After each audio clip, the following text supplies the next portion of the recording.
আসসালামু আলাইকুম। স্বাগতম জানাচ্ছি বিবিসি নিউজ আন্তর্জাতিক সংবাদে।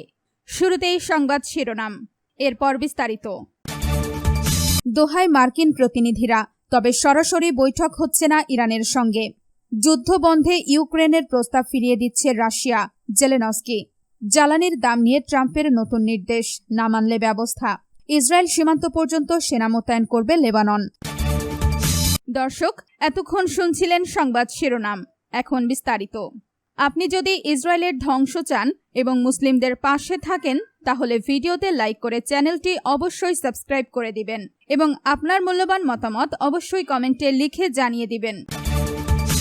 দোহায় মার্কিন প্রতিনিধিরা, তবে সরাসরি বৈঠক হচ্ছে না ইরানের সঙ্গে। যুক্তরাষ্ট্রের শীর্ষ পর্যায়ের কূটনৈতিক প্রতিনিধি দল কাতারের রাজধানী দোহায় অবস্থান করলেও তারা সেখানে অবস্থানরত ইরানি কর্মকর্তাদের সঙ্গে কোনো ধরনের সরাসরি বৈঠকে বসছে না। কাতারের পররাষ্ট্র মন্ত্রণালয়ের পক্ষ থেকে বিষয়টি আনুষ্ঠানিকভাবে নিশ্চিত করা হয়েছে। কাতার পররাষ্ট্র মন্ত্রণালয়ের মুখপাত্র মাজেদ আল আনসারি জানান, মার্কিন প্রেসিডেন্ট ডোনাল্ড ট্রাম্পের বিশেষ দূত স্টিভ উইটকফ এবং তার জামাতা জ্যারেড কুশনার বর্তমানে দোহায় রয়েছেন। তবে ইরানের সঙ্গে কোনো সরাসরি উচ্চ পর্যায়ের বৈঠক এই মুহূর্তে পরিকল্পিত নেই। মার্কিন প্রতিনিধিরা মূলত কাতার ও পাকিস্তানের মতো মধ্যস্থতাকারীদের সঙ্গে সাক্ষাৎ করবেন এবং যুক্তরাষ্ট্র ইরান চলমান পরোক্ষ আলোচনার অগ্রগতি নিয়ে পর্যালোচনা করবেন। আপনি যদি ইসরায়েলের ধ্বংস চান এবং মুসলিমদের পাশে থাকেন, তাহলে ভিডিওতে লাইক করে চ্যানেলটি অবশ্যই সাবস্ক্রাইব করে দিবেন এবং আপনার মূল্যবান মতামত অবশ্যই কমেন্টে লিখে জানিয়ে দিবেন। যুদ্ধবন্ধে ইউক্রেনের প্রস্তাব ফিরিয়ে দিচ্ছে রাশিয়া, জেলেনস্কি। ইউক্রেনের প্রেসিডেন্ট ভলোদিমির জেলেনস্কি রাশিয়ার সামরিক অভিযানের সমালোচনা করে বলেছেন, পূর্ব ইউক্রেনের ডনবাস অঞ্চল দখলের জন্য গত 4 বছরেরও বেশি সময় ক্রেমলিন 15 বার সময়সীমা নির্ধারণ করেছে, কিন্তু প্রতিবারই তা পিছিয়ে দিতে হয়েছে। সোমবার 29 জুন দেওয়া এক ভিডিও বার্তায় জেলেনস্কি এসব কথা বলেন। এর মাধ্যমে তিনি একদিন আগে রুশ প্রেসিডেন্ট ভ্লাদিমির পুতিনের দেওয়া বক্তব্যেরও জবাব দেন। খবর আল আরাবিয়ার। রোববার এক টেলিভিশন সাক্ষাৎকারে পুতিন দাবি করেছিলেন, ইউক্রেন দূরপাল্লার হামলা বন্ধ এবং যুদ্ধের তীব্রতা কমানোর একটি প্রস্তাব দিয়েছে। তবে তিনি সেই প্রস্তাব প্রত্যাখ্যান করে বলেন, এটি কিয়েভের সামরিক বাহিনীর ওপর চাপ কমানোর কৌশল মাত্র। জেলেনস্কি বলেন, পুতিনের বক্তব্য প্রমাণ করে তিনি সাধারণ রুশ নাগরিকদের বাস্তব পরিস্থিতি থেকে বিচ্ছিন্ন। ইউক্রেনের ড্রোন হামলার কারণে রাশিয়ার তেল শিল্প ক্ষতিগ্রস্ত হওয়ায় দেশটির বিভিন্ন এলাকায় জ্বালানির সংকট তৈরি হয়েছে এবং মানুষকে পেট্রোল পাম্পে দীর্ঘ লাইনে দাঁড়াতে হচ্ছে। তিনি বলেন, তেল উৎপাদনকারী দেশ হয়েও যাকে অনেক সময় গ্যাস স্টেশন বলা হয়, সে রাশিয়ায় এখন জ্বালানি সংকটে ভুগছে। এটি যুদ্ধের সরাসরি পরিণতি। এমন বহু পরিণতির মধ্যে এটি একটি মাত্র উদাহরণ। জেলেনস্কির দাবি, ইউক্রেন বেসামরিক জনগণকে লক্ষ্য করে সন্ত্রাস নয়, বরং নির্ভুল সামরিক হামলার মাধ্যমে জবাব দিচ্ছে। তিনি আরও বলেন, রাশিয়ার রাজনৈতিক নেতৃত্ব এখনও ডনবাস দখলের জন্যই আচ্ছন্ন।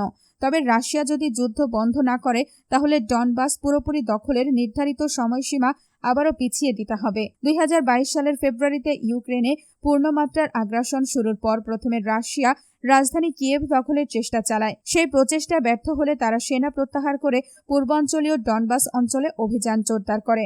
বর্তমানে রাশিয়া পুরো লুহানস্ক অঞ্চল এবং দোনেস্ক ও জাপোরিঝিয়া অঞ্চলের বড় অংশ নিজেদের নিয়ন্ত্রণে নিয়েছে। যদিও মস্কোর বাহিনী ধীরে ধীরে দোনেস্কের পশ্চিম দিকে অগ্রসর হচ্ছে। ইউক্রেনের কর্মকর্তাদের দাবি, সাম্প্রতিক সময়ে সেই অগ্রযাত্রার গতি অনেকটাই কমে এসেছে। একই সঙ্গে ইউক্রেন মাঝারি ও দূরপাল্লার ড্রোন হামলা আরও বাড়িয়েছে। আপনি যদি ইসরায়েলের ধ্বংস চান এবং মুসলিমদের পাশে থাকেন, তাহলে ভিডিওতে লাইক করে চ্যানেলটি অবশ্যই সাবস্ক্রাইব করে দিবেন এবং আপনার মূল্যবান মতামত অবশ্যই কমেন্টে লিখে জানিয়ে দিবেন। জ্বালানির দাম নিয়ে ট্রাম্পের নতুন নির্দেশ, না মানলে ব্যবস্থা। মার্কিন প্রেসিডেন্ট ডোনাল্ড ট্রাম্প দেশটির জ্বালানি খুচরা বিক্রেতাদের অবিলম্বে পেট্রোলের দাম কমানোর নির্দেশ দিয়েছেন। একই সঙ্গে তিনি সতর্ক করে বলেছেন, নির্দেশ না মানলে তাদের জন্য বড় সমস্যা অপেক্ষা করছে। নিজের সামাজিক যোগাযোগ মাধ্যম ট্রুথ সোশ্যালে তিনি এই হুঁশিয়ারি দেন। পোস্টে ট্রাম্প লেখেন, জ্বালানি খুচরা বিক্রেতাদের অবশ্যই অবিলম্বে দাম কমাতে হবে। তিনি আরও বলেন, অতিরিক্ত দাম আদায়ের কোনো সুযোগ নেই। এটি সম্পূর্ণ বেআইনি। খুচরা বিক্রেতারা যদি দাম না কমায়, তাহলে বড় ধরনের সমস্যার মুখে পড়তে হবে। প্রতি গ্যালন পেট্রোলের দাম প্রায় $2.50 নামিয়ে আনুন। গত সপ্তাহেও ট্রাম্প জানিয়েছিলেন, অপরিশোধিত তেলের দাম কমলেও পাম্পে জ্বালানির দাম না কমানোর বিষয়টি তদন্ত করতে তিনি যুক্তরাষ্ট্রের বিচার বিভাগকে ডিওজিকে নির্দেশ দিয়েছেন।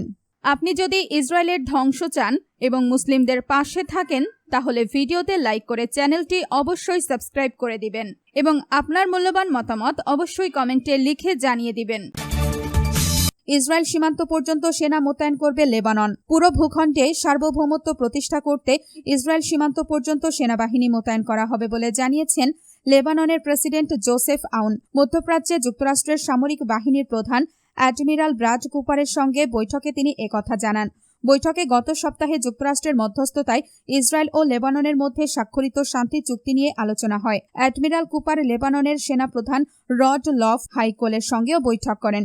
লেবাননের সেনাবাহিনীর এক বিবৃতিতে বলা হয়, বৈঠকে দেশটির পাশাপাশি পুরো অঞ্চলের সর্বশেষ পরিস্থিতি নিয়ে আলোচনা হয়েছে। ওয়াশিংটনের মধ্যস্থতায় হওয়া চুক্তি অনুযায়ী হিজবুল্লাহকে নিরস্ত্র করার দায়িত্ব লেবাননের সেনাবাহিনীর ওপর ন্যস্ত করা হয়েছে। আপনি যদি ইসরায়েলের ধ্বংস চান এবং মুসলিমদের পাশে থাকেন তাহলে ভিডিওতে লাইক করে চ্যানেলটি অবশ্যই সাবস্ক্রাইব করে দিবেন এবং আপনার মূল্যবান মতামত অবশ্যই কমেন্টে লিখে জানিয়ে দিবেন।